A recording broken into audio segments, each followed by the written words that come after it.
I'm going to read a couple of passages from the medieval play Every Man, which is very well named because every man faces death. And at the beginning of the play, death comes to every man and says, "Every man, stand still. Whither art thou going thus gaily? Hast thou thy Maker forgot? Why askest thou? Wouldst thou know? Yea, sir, I will show you in great haste. I am sent to thee from God out of his majesty." What? Sent to me? Yea. When I found out Arthur was dying, I was horrified and sad. He's my great uncle, but he's always struck me as ageless, somehow impervious to death. With his great booming voice, bounding here or there, he's so full of life and clearly in love with life. I was reminded of his book, The Staircase Letters, about his correspondence with his former student Elma Gerwin and author Carol Shields when they were dying of cancer. When he wrote the book, he was in perfect health, celebrating his golden years, and he felt helpless, not knowing what to say to these women. But now that he's dying of cancer himself, I wonder how he'll face his own death. Yesterday I had chemotherapy, and last night I felt really down. And thought, well, God, how long is this going to go on? I wanted to be finished with. But then, then today it's a bright, sunny, beautiful day, and I'm feeling a bit better. So, go down, you come up again. So it's a roller coaster ride of shadows and sunshine, and that's the way I guess it's going to be until the time comes when you can't sort of get up again. I'm very careful the way I move now, and I sit carefully, and I walk carefully, and I lie down carefully, and I have a bath carefully. You just treat yourself more kindly, I guess, to protect what's there. There's lots to read and lots more to think about and reflect on. And,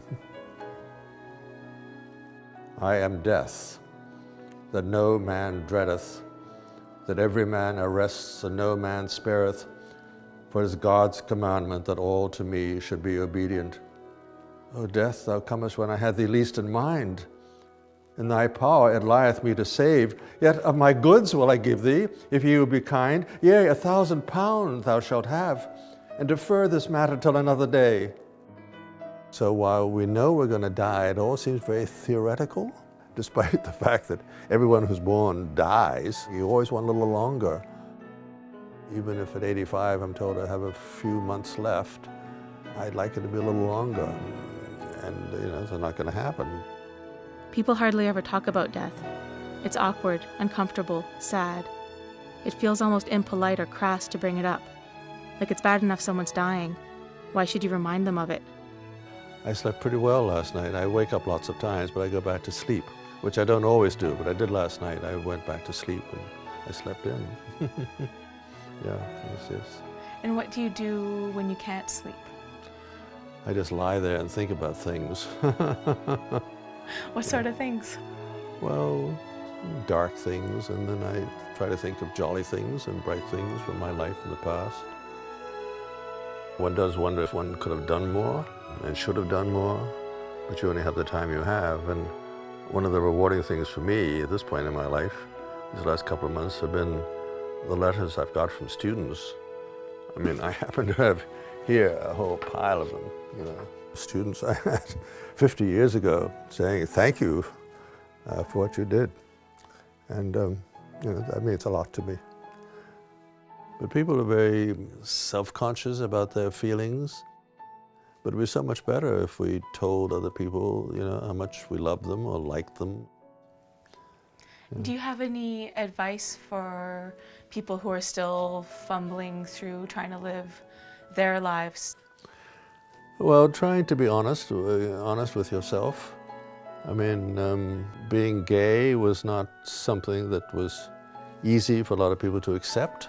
I had awful times just hiding this secret, because I've always known, but then I got married and I thought, that would fix me up, but it didn't. So my advice is, to be honest with yourself, and what else is it to be? If you can't be yourself when you're living, you're not going to be yourself when you're dead. I've thought about a lot. Dying is the last living thing we have to do. And to do it with grace and dignity, if you can, is something that you want to do. I've written down my instructions, and after I die, I want there to be a great party. And lots of laughter. How could one so enraptured with life and all it holds be okay with saying goodbye? I didn't ask, so I don't know. But I worry that he is scared, that he's putting on a brave face, telling people what they want to hear, making it easier on us. I do think that without knowing, it's just a matter of feeling that there's got to be something behind all this. And people who die say, oh, they look forward to seeing their mother and father and their sister and all that. It'd be nice if that happened, but I don't think it's going to happen. So after this encounter with fellowship, he turns to his relatives, called kindred and cousin in this play, and then he turns to his goods, piled high, all his treasures and worldly wealth, and he turns to his good deeds, and they are a recommendation, and knowledge, which he goes hand in hand with towards the grave. When he gets to the edge of the grave, his own strength deserts him, and discretion deserts him, and beauty deserts him, and he's left only with good deeds and knowledge. Finally, he gets to the edge of the grave, and good deed says, I alone can go with you, but I cannot go any further than this. I think now about my own dying much more than I used to. I hope when it comes that all those I love will move past darkness into their own light, convinced that I may already have moved into mine.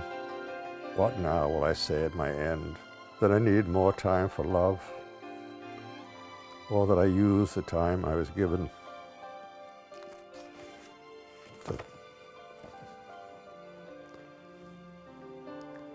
Yeah.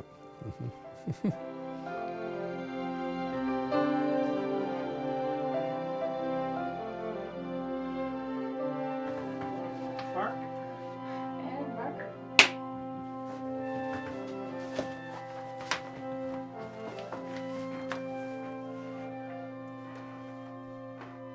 This visit has made me realize how little I know about the lives of so many in my family. I think this is so sad. How is it that we just take each other for granted so easily? Like we'll always be here, that there'll always be time. When there isn't, and we won't.